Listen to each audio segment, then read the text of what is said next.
Sabe aquela tensão insuportável na ceia de Natal, com aquele parente que, parece ter vindo de outro planeta? O famoso estranho no ninho, né? Exatamente. E se isso não for um acidente genético, mas sim um projeto espiritual incrivelmente deliberado? Nossa, isso já muda toda a perspectiva. Pois é. Geralmente, a ideia de laços familiares é tratada ou pela biologia pura ou por aquele sentimentalismo poético, sabe? Mas o nosso mergulho de hoje caminha por uma via completamente inusitada. E bem antiga, diga-se de passagem. Sim, nós vamos examinar registros datados de 1859, elaborados em Paris. Eles abordam a reencarnação, mas olha, não como um misticismo vago com incensos e sinos, tá? Não mesmo. É tratado como um mecanismo sociológico. É sociológico, afetivo e de uma lógica matemática implacável. Essa abordagem metódica muda tudo. O material que a gente tem em mãos traz instruções creditadas a espíritos compiladas na filosofia espírita da época, focando especificamente em como a multiplicidade de existências redefine o próprio conceito de família. É um modelo bem estruturado. Total. A proposta central ali tenta resolver um problema prático da convivência humana, sabe? Oferecendo uma estrutura de pensamento para fenômenos universais. É uma tentativa de explicar por que simpatias imediatas ocorrem entre desconhecidos. Aquela conexão instantânea, né? Isso, ou por que conflitos domésticos parecem ter raízes tão profundas e quase irracionais. E o motivo para a gente dissecar isso hoje é justamente a audácia dessa estrutura. Independentemente de inclinações pessoais ou crenças de quem está nos acompanhando, observar como esse modelo tenta dar um propósito lógico ao tecido social é um exercício intelectual muito fascinante. Ah, com certeza. É um arcabouço filosófico gigante. E claro, é crucial estabelecer a nossa regra de sempre aqui. O objetivo da nossa análise nunca é endossar uma religião, validar o além ou, ditar o que acontece depois que as cortinas se fecham. A intenção é puramente investigar a arquitetura dessas ideias. Entender as engrenagens desse argumento, né? Exato. E observar como as metáforas propostas sustentam essa visão de mundo. Ok, vamos desvendar isso. O ponto de partida ideal talvez seja o maior paradoxo apresentado nessas premissas. Há uma tese bastante contraintuitiva defendida logo no início. Ah, eu sei qual é.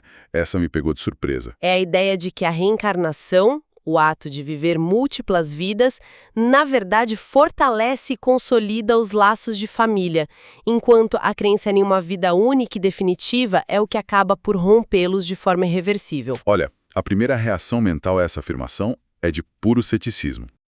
Porque parece o oposto do que a gente pensaria. Sim, afinal, se a dinâmica envolve nascer dezenas de vezes, com pais diferentes, em culturas diferentes, talvez até em gêneros ou séculos distintos, o senso comum aponta para uma diluição do amor. Vira uma bagunça, né? Vira um caos espalhado pelo tempo.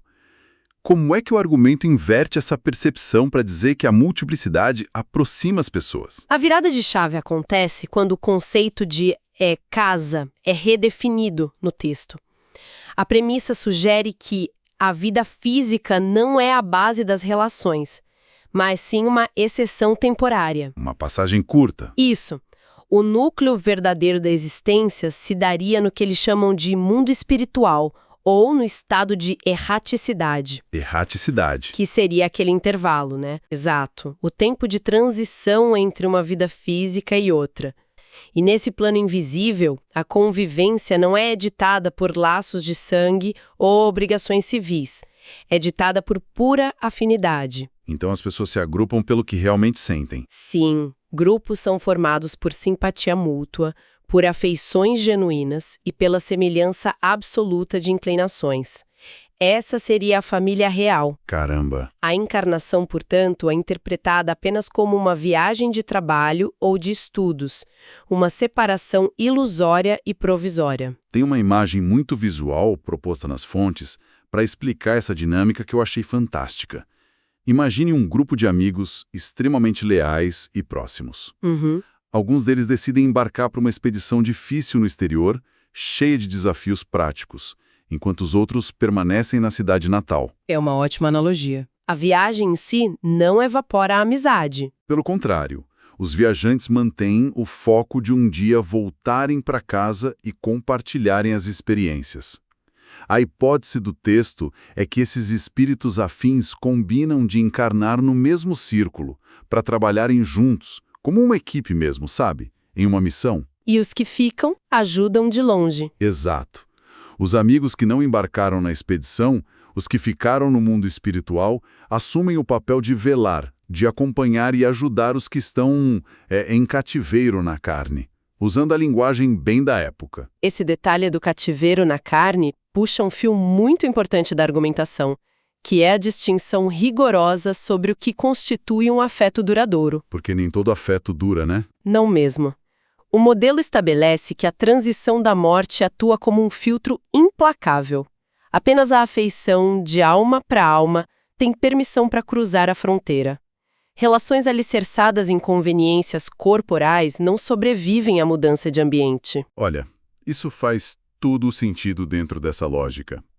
Se um casamento ou uma aliança é mantido apenas por conveniência financeira, status social ou pura atração física, ele tem prazo de validade. Um prazo de validade atrelado à biologia.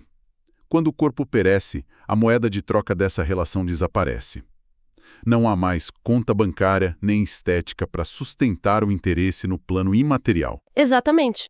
A morte seria uma tesoura cortando laços que, na verdade, já eram ocos por dentro. Apenas o afeto depurado de egoísmo continuaria intacto, permitindo que essas consciências atravessassem um número infinito de existências, mantendo aquela mesma conexão fundamental. O que levanta uma questão prática incontornável para a gente, né? Qual? Se a fundação de tudo no plano espiritual é a afinidade pacífica, e se as encarnações são viagens planejadas com essas almas queridas, como o modelo justifica o ambiente tóxico de tantas famílias terrenas? O famoso problema da família disfuncional. Pois é. O núcleo doméstico real, histórico, está repleto de pessoas que parecem não ter absolutamente nada em comum. Ou pior, que vivem em um estado de guerra fria constante dentro da própria casa. É o clichê do estranho no ninho que a gente comentou no começo. É muito comum as pessoas olharem para um irmão ou para um filho que não compartilha nenhum traço de caráter, nenhum gosto, e soltarem aquela frase clássica: fulano parece que nem é da família. Todo mundo já ouviu isso. A argumentação sugere que essa expressão casual do dia a dia carrega uma verdade literal.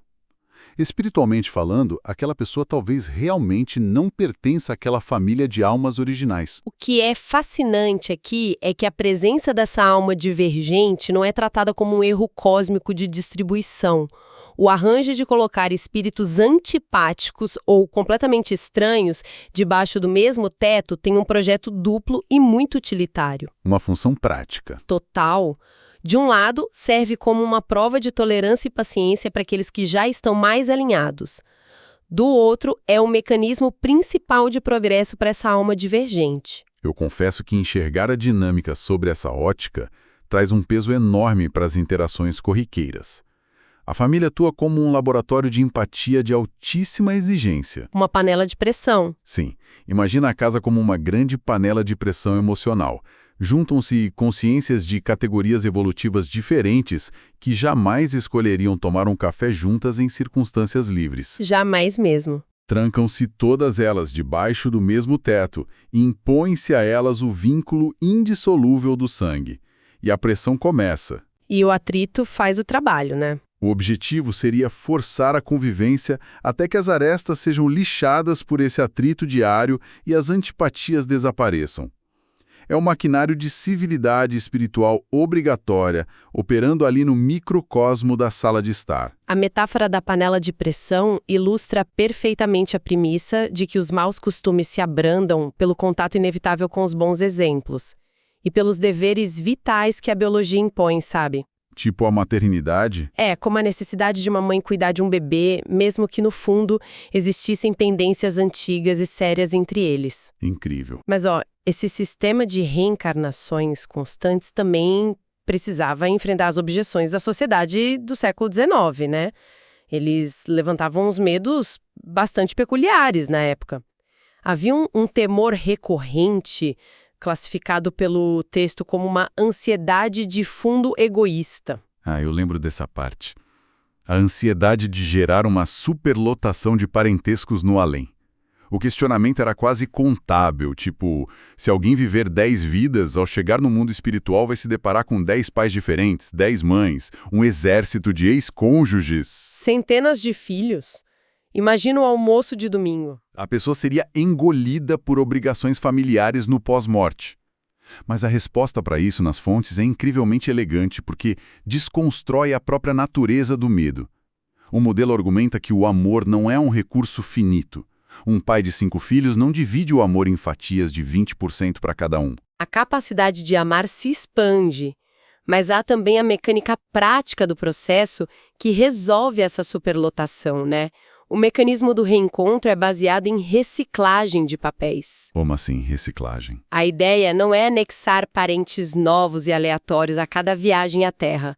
O ciclo envolve reencontrar as mesmíssimas almas do núcleo de afinidade original, apenas embaralhadas em novas posições. Entendi. Alguém que figura como pai em uma linha do tempo pode retornar como irmão, mentor ou um amigo íntimo na próxima configuração. Os atores formam uma companhia de teatro fixa. Genial. Apenas os figurinos e as dinâmicas de poder no palco mudam a cada ato. Isso permite que explorem todas as facetas do amor e da empatia entre si. O que garante uma coesão impressionante para a tese principal, né?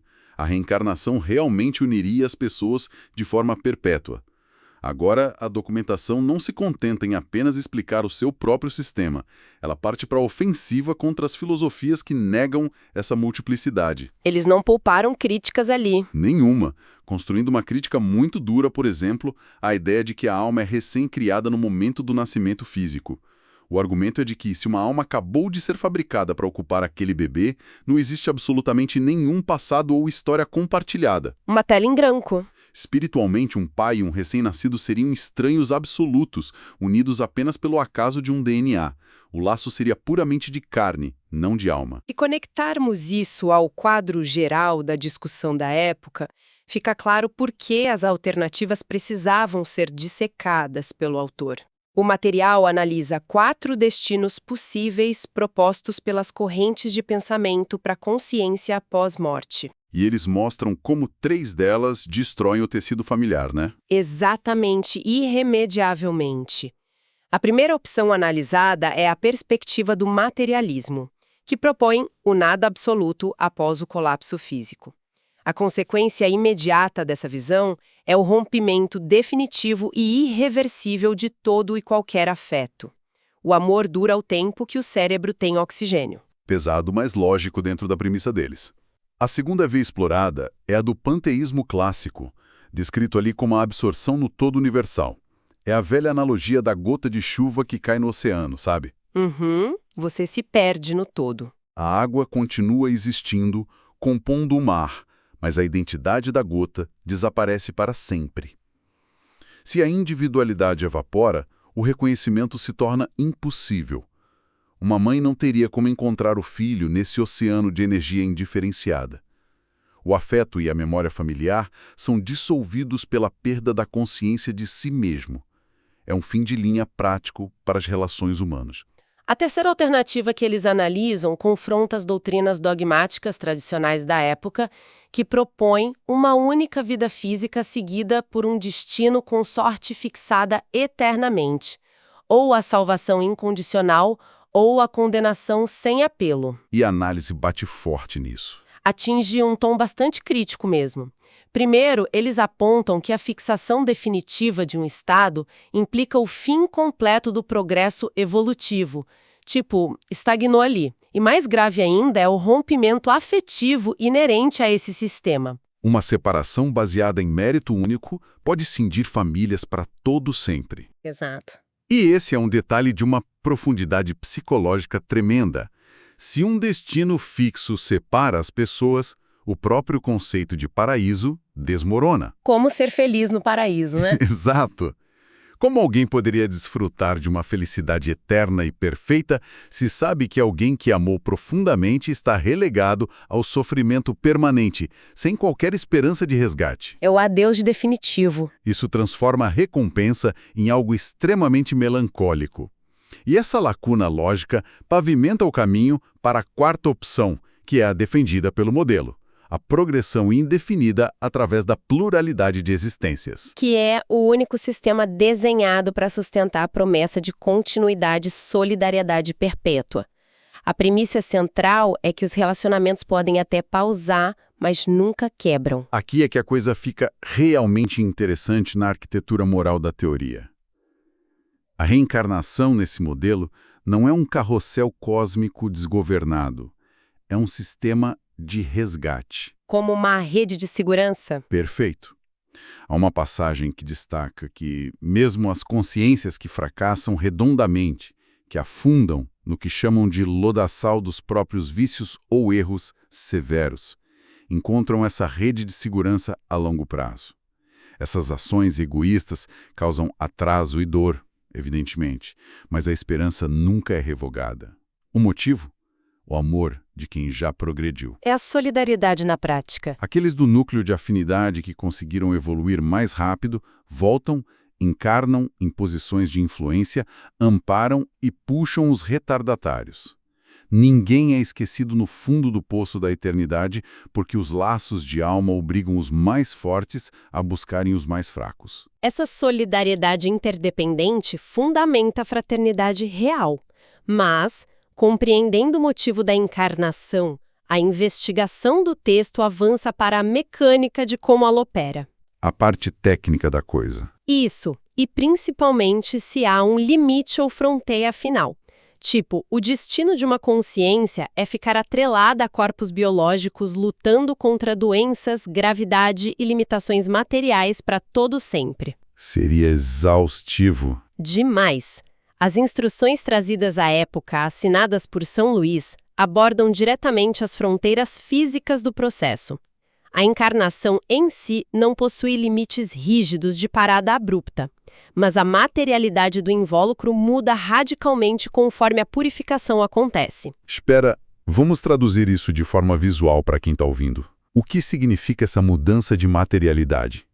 O texto menciona que mundos mais adiantados possuem corpos menos compactos e mais diáfanos. Seria como, tipo, trocar um escafandro pesado de mergulhador por uma roupa leve de corrida, dependendo da pressão do ambiente. A analogia do escafandro funciona perfeitamente. O modelo estabelece que a consciência precisa de um envoltório para atuar na matéria, algo chamado de perispírito. Perispírito, tá? Para facilitar o entendimento, seria como um molde magnético, sabe? Uma roupagem sutil que conecta a alma imaterial ao corpo físico denso. É a ponte entre o espírito e a carne. Isso. E conforme as falhas morais e o egoísmo são expurgados ao longo das vidas, esse molde se torna progressivamente etéreo, menos pesado, fluídico, quase como luz estruturada. Nossa! Quando se alcança o grau máximo de pureza moral, a necessidade do escafandro denso de carne e osso cessa. A consciência não fica mais ancorada em planetas de biologia pesada e ganha trânsito livre pelo universo inteiro. Então, o que tudo isso significa para a nossa experiência atual aqui? Se o objetivo final é se livrar do corpo pesado, quer dizer que nascer na Terra, com contas a pagar, dores nas costas, boletos e conflitos diários, é fundamentalmente um castigo. Olha, se a gente olhar rápido, parece, né? O corpo humano seria uma cela prisional para consciências endividadas. A visão parece flertar com um tom bastante punitivo ser interpretada assim, no raso. É uma preocupação válida. Mas para combater essa visão pessimista, o texto oferece uma analogia muito próxima do cotidiano, a metáfora do estudante e da escola. Ninguém em sã consciência diria que entrar na primeira série é um castigo para uma criança, né? É o começo do aprendizado. Exato. As classes exigem disciplina, há trabalhos difíceis de resolver, exames frustrantes e horas de estudo exaustivo. Mas esse esforço braçal é simplesmente o mecanismo pelo qual a criança adquire a capacidade de entender a realidade de forma mais complexa. As aulas não são punições, são o ambiente do progresso. A distinção do que realmente constitui o castigo é vital nessa analogia. A aula de matemática não é a punição. De jeito nenhum. O castigo ocorre quando o aluno, por pura negligência, falta de vontade ou insistência em errar as mesmas coisas, se recusa a aprender e é obrigado a repetir aquele mesmo ano letivo doloroso. Fazer a primeira série uma vez é o fluxo natural do crescimento. Ser forçado a cursar a primeira série por 20 anos seguidos, vendo todo mundo avançar, é que se torna a experiência angustiante. Exato. E o detalhe que blinda a arquitetura desse modelo contra acusações de injustiça divina é a premissa da igualdade absoluta no ponto de partida. A famosa tábula rasa. Isso mesmo. A postulação afirma que todas as consciências são geradas no mesmo instante evolutivo zero como folhas em branco. Elas recebem idêntica aptidão inicial, o mesmo conjunto exato de obrigações em potencial e, acima de tudo, o livre-arbítrio sem nenhuma alteração. É um campo de jogo totalmente nivelado. Totalmente nivelado. Conceder a alguns o privilégio de já nascerem no doutorado da evolução, enquanto outros começam no primário, seria a definição de um criador injusto. A dificuldade atual que qualquer ser experimenta seria apenas o reflexo do tempo que essa consciência desperdiçou ao longo do caminho por decisões próprias. Mas, aprofundando um pouco mais, é possível notar uma lacuna curiosa se a gente levar a analogia da escola ao extremo. Supondo que uma consciência escorregou no livre-arbítrio, cometeu erros severos e percebeu que precisará repetir as lições mais difíceis da vida material. Tá, e aí? Por que a repetição deve ocorrer obrigatoriamente na mesma escola planetária? O universo apresentado ali é vastíssimo, repleto de moradas e diferentes mundos. O turismo espacial e espiritual. Por que não praticar uma espécie de turismo planetário? Seria muito mais fácil cometer os erros aqui na Terra e, quando a situação ficasse insustentável, simplesmente encarnar em Marte ou em Júpiter na vida seguinte para tentar de novo, com pessoas novas e sem histórico negativo. Seria uma fuga maravilhosa, né? Mas a refutação a esse turismo planetário no texto é indiscutivelmente o ponto mais forte sobre a responsabilidade moral. E como eles justificam isso? A justificativa se âncora no princípio de utilidade. Pular de planeta em planeta não resolveria a pendência fundamental, porque o erro humano raramente é um erro abstrato. Os erros são causados a outras consciências. A gente machuca pessoas reais? Exato! Se houvesse a possibilidade de fugir para um ambiente inexplorado a cada tropeço, a reparação real nunca aconteceria. O retorno ao mesmo globo é uma exigência pedagógica para colocar frente a frente o ofensor e o ofendido. É a necessidade inegável de consertar os danos recíprocos exatamente com as pessoas que foram prejudicadas. A mecânica de uma lógica brutal. Se a pessoa traiu a confiança de um sócio, abandonou uma responsabilidade familiar ou causou dor a alguém no passado, não existe a opção de pedir transferência de galáxia para limpar a ficha. O sistema força o reencontro. Força mesmo. A consciência tem que voltar para a vida daquela pessoa específica, possivelmente sob o mesmo teto, em dinâmicas onde terá que dedicar cuidados intensivos ou exercer extrema paciência para reconstruir o que quebrou.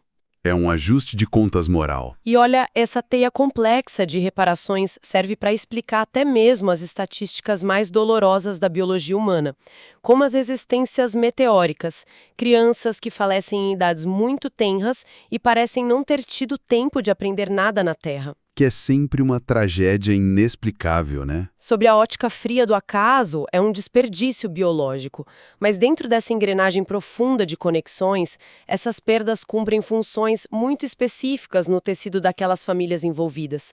Podem ser o catalisador de empatia que os pais precisavam para um despertar de valores, ou a finalização de um curto processo de adaptação para a própria consciência da criança. Tudo tem um porquê. Todo evento é entrelaçado, operando para que os retardatários alcancem a linha de frente. Para sintetizar a extensão dessa análise, o mergulho de hoje nesses documentos oitocentistas revela que, independentemente da lente de crença através da qual a gente olha, o sistema conceitual montado é uma gigantesca máquina anti-egoísmo. A multiplicidade de existências é apresentada não como fuga das consequências, mas como a garantia do enfrentamento das próprias falhas. É encarar o espelho, né? É a tentativa de fundamentar filosoficamente a ideia de que a fraternidade humana não é um belo lema poético para ser bordado ou pisurado na parede, mas sim uma lei de física espiritual inquebrável, onde o destino de um está intrinsecamente amarrado ao desenvolvimento do outro. Nenhuma conta fica pendurada no vazio indefinidamente. Isso levanta uma questão importante de aplicabilidade diária. Ao analisar o mundo através desse filtro metodológico, a perspectiva sobre as interações mais banais sofre uma transformação drástica. Como a gente vê as pessoas na rua, né? Exatamente. Aquela faísca instantânea de antipatia em uma reunião de trabalho ou a sintonia mágica ao conversar com alguém na fila da padaria deixam de ser vistas como simples variáveis aleatórias da neuroquímica. Toda relação passa a ser interpretada ou como um resgate de algo que ficou pendente ou como o começo do aprofundamento de um laço duradouro. A aleatoriedade dá espaço a um imenso senso de responsabilidade mútua contínua. O que nos deixa com um cenário final que exige reflexão da nossa parte. Considerando esse modelo em que o palco terrestre é o grande cenário para a reconciliação e o progresso em rede, e sabendo que o elenco gira, mas as almas envolvidas são as mesmas, como as dinâmicas sociais se transformariam se a gente tivesse a percepção constante desse fato? Essa é a grande provocação. Pense naquele motorista que corta o trânsito de forma agressiva, no colega de trabalho que testa todos os seus limites de tolerância diária, ou no desconhecido que presta um pequeno favor na fila do supermercado. São papéis passageiros. Se essas configurações de papéis são apenas temporárias e os estranhos de hoje podem muito bem acabar ocupando uma cadeira na mesa de jantar da nossa família do futuro, a forma como nós trataríamos os estranhos na nossa vida seria forçada a mudar radicalmente. Não há figurantes irrelevantes, apenas parentes em potencial aguardando a troca de cena. Todo mundo importa. O nível de respeito e cuidado exigido seria universal, simplesmente porque não haveria para onde fugir no ato seguinte. É um modelo lógico admirável que vale a pena ser ponderado. Com certeza, é para levar para a vida. Fica o convite para a gente continuar observando essas dinâmicas diárias com uma lente mais curiosa e atenta. Um grande abraço a todos que nos acompanharam nessa jornada filosófica. Continuem com a mente aberta para desmontar as ideias ao redor e até o próximo mergulho intelectual.